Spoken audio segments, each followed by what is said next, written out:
What's up, potty people? Ow, ow, ow. Quack, quack, quack.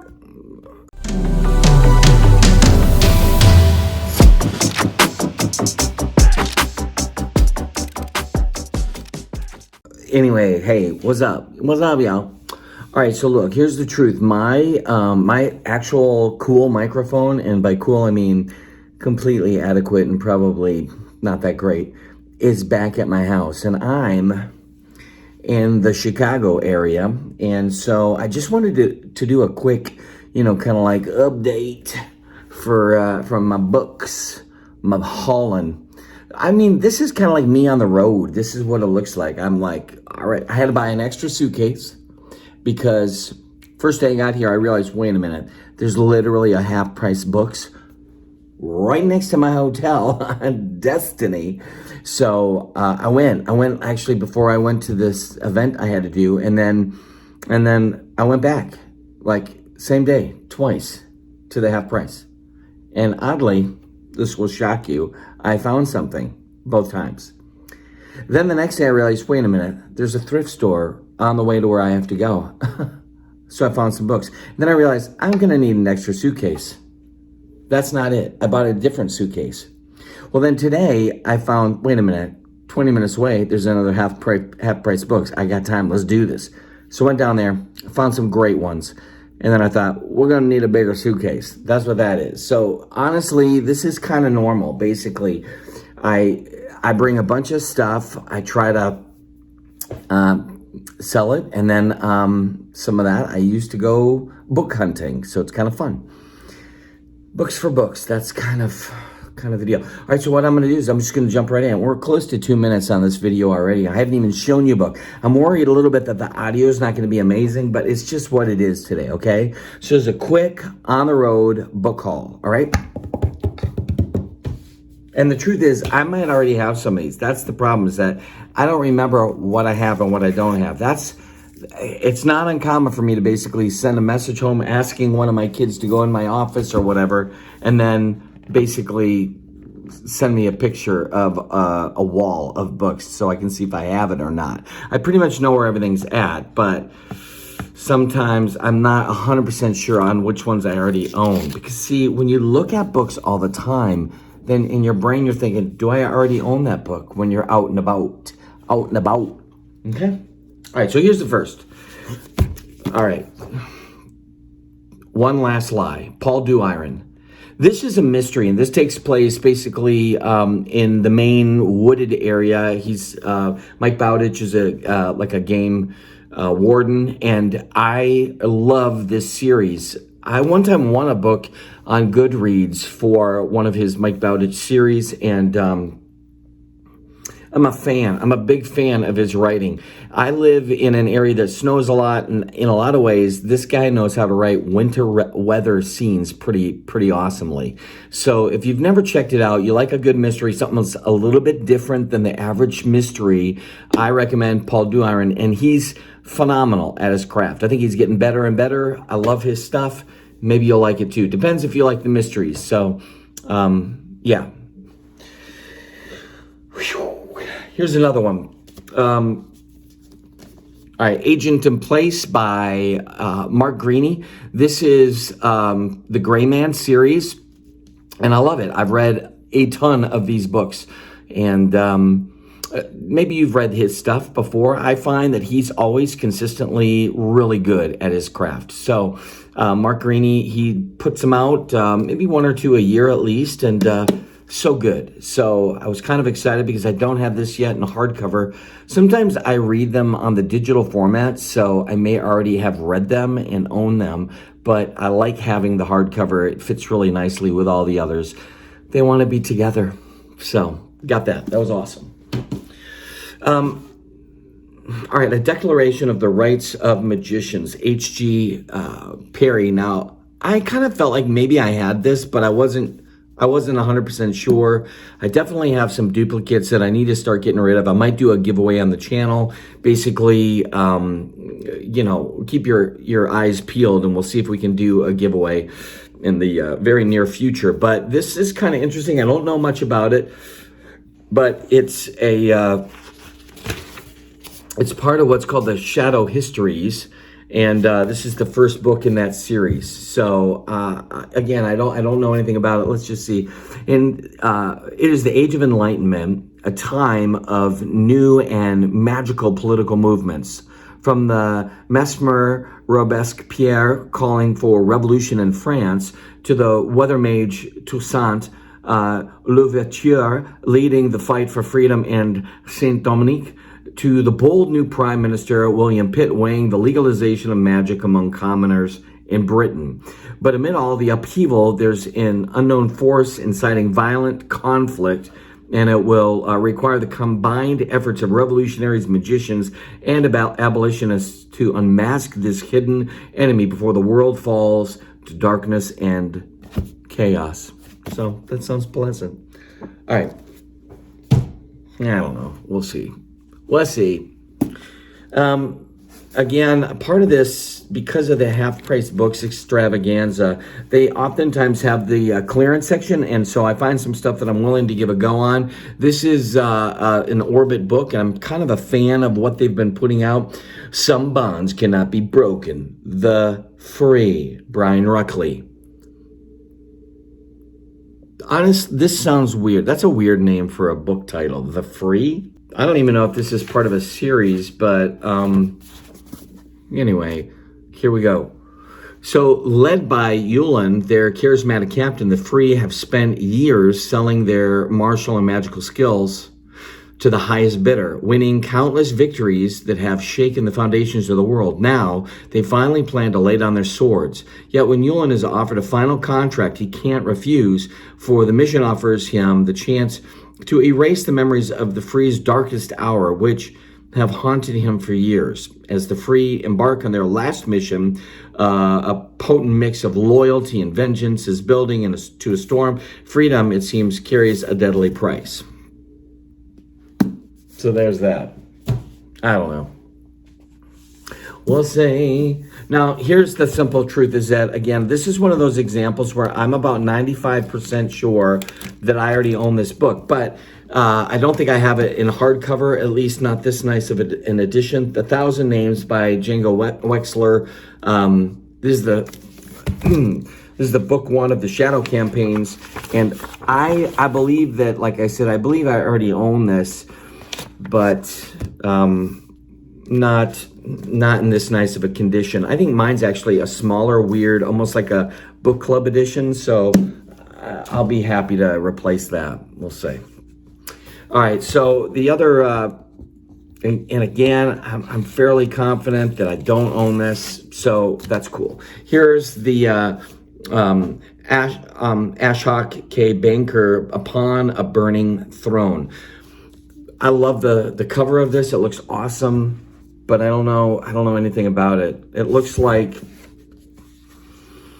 let's see. So in a world where demigods and demons walk among mortals, the emperor of the vast burnt empire has died, leaving a turbulent realm without an emperor. Two young princes, Adri and Shvat, or Vate, forgive me, are in line to rule, but birthright does not guarantee inheritance, for any successor must sit upon the legendary burning throne and pass the test of fire. I don't know why when I think of Burning Throne, I think of, well, you know. Imbued with dark sorceries, the throne is a crucible, one that incinerates the unworthy. Okay, that's kind of cool. Maybe you've read this. But let's just take a second and look at Django's picture. I mean, this is not Django, Ashok. Let's look at Ashok. I don't think Django didn't give us his picture. How convenient. But Ashok, he knows how to sport them there shades. What's up, y'all? Is the author of more than 60 books. What? Wow. Including the internationally acclaimed Ramayana series. Wow. Bestsellers in India, sold around the world. That's kind of cool, actually. So, he's pretty popular. I just kind of like the way this cover looks. That's pretty awesome, actually. So we'll see. We'll see. 10 more. Can you handle it? Okay, we're 10 minutes in. I'm gonna go faster now. Don't panic. Ballistic Kiss by Richard Kadri. So I've this is a first edition. I know that. It's pretty nice. I actually really like these books. They look really cool. They're kind of hand-sized. They're not very daunting when you pick them up. And the story dynamic is really kind of cool. It's a Sandman Slim novel, and there's a lot that precede this in the series. So I enjoyed it. I've read one in the series so far, so I'm gonna check out a few more. Maybe you've read some. Okay, I picked this book up partly because I kept seeing a lot of positive things about it. It's kind of more of a science fiction. Edward Ashton's Mickey 7. So I'm hoping that there's not a Mickey 1 through 6 that I missed because, well, yeah. So I think I heard about this book and I really liked the premise. So Mickey Barnes is an expendable, now on his 7th iteration, living and dying among his fellow colonists on the near uninhabitable ice world of Niflheim. So some consider him immortal, and others believe he's a soulless monstrosity. For the past 9 years, he's been deployed for hazardous assignments and subjected to experiments that test the limits of human endurance. His humanity sacrificed for the greater good. Let's see, while on reconnaissance, Mickey 7 is injured and left for dead. I think I read this. It's called The Martian. So, only to be saved by Niflheim's native species. That's kind of cool. Thought to be insentient by the colonists. So, returning to base, Mickey 7 meets his next generation, Mickey 8. What? Uh-oh. Neither clone is willing to recycle himself. But if anyone discovers multiple Mickey's exist, they'll both be executed and there won't ever be a Mickey 9. All right. That's kind of cool. I mean, when did this come out? Let's find out. 2022. So, honestly, I'm kind of hoping I'll be surprised by that, but the whole idea of being left behind and then the interaction with sentient life, I mean, there is a little bit of Andy Weir kind of vibes going on there. So I'm sure it's kind of its own beast. So I'll give it a whirl. I actually think that'll be higher on my list. And I of course, I like watching all the video stuff that you guys do, and I certainly love all the fantasy. But I mean, I read pretty much everything, you name it. If it's published, I'm probably reading it. There's a whole bunch of books that I read. I never talk about books that I've explored, and a lot of religious books, especially. I know that that's not really necessarily so much something I'm emphasizing here, but so there's some great stuff. Anyways, this book I think I heard about on Media Death Cult's channel. Moyd was talking about it, and it might have only been in passing. So Robertson Davies, he's the author of Fifth Business, and this is called The Manticore. And I don't know anything about it, but obviously I'm assuming that's the Manticore. Or in the words of Napoleon Dynamite, is it a liger? It's a human and a lion. A Halion, or AKA Manticore. So it is a well, no, that's not what the book's about. But look at this dude. Look at him. I'm on my way. See my weird beard? He's got it. There's hope for me. You're like, no, there's not. Okay. I hear what you're saying. I'm not bitter about it. Here's another one. K.S. Veloso, The Wolf of Open Yarrow. Now, again, Orbit. I don't know anything about this one. Born under the crumbling towers of her kingdom, Queen Taliene was the shining jewel and the legacy of the bloody war of the wolves. It nearly tore her nation apart. But her arranged marriage to the son of the rival clan heralds peace. However, he suddenly disappears before their reign can begin, and the kingdom is fractured beyond repair. So years later, he sends a mysterious invitation to meet Taliene, journeys across the sea in hopes of reconciling her past, as assassination attempts quickly dashes those dreams. Stranded in the land she doesn't know, with no idea whom she can trust, Taliene will have to embrace her namesake. I just realized the air conditioning in this hotel room could be super loud. So I apologize about that. But at this point, I'm almost done with the video, so I ain't gonna start over. The Kingdom of Little Wounds by Susan Cockle. All right, I don't know. Brazen. Well, no, that's but actually, look at how sprayed edges is. I like this coloring, and anyway, it's kind of nice actually. So I'm gonna check it out, yo. The Immortal Prince. This is the Tide Lords book 1 by Jennifer Fallon. I found book 2 for the Tide Lords by Jennifer Fallon as well, and that's the Gods of Amarantha. And so it's funny because I like the cover of that. It looks pretty cool.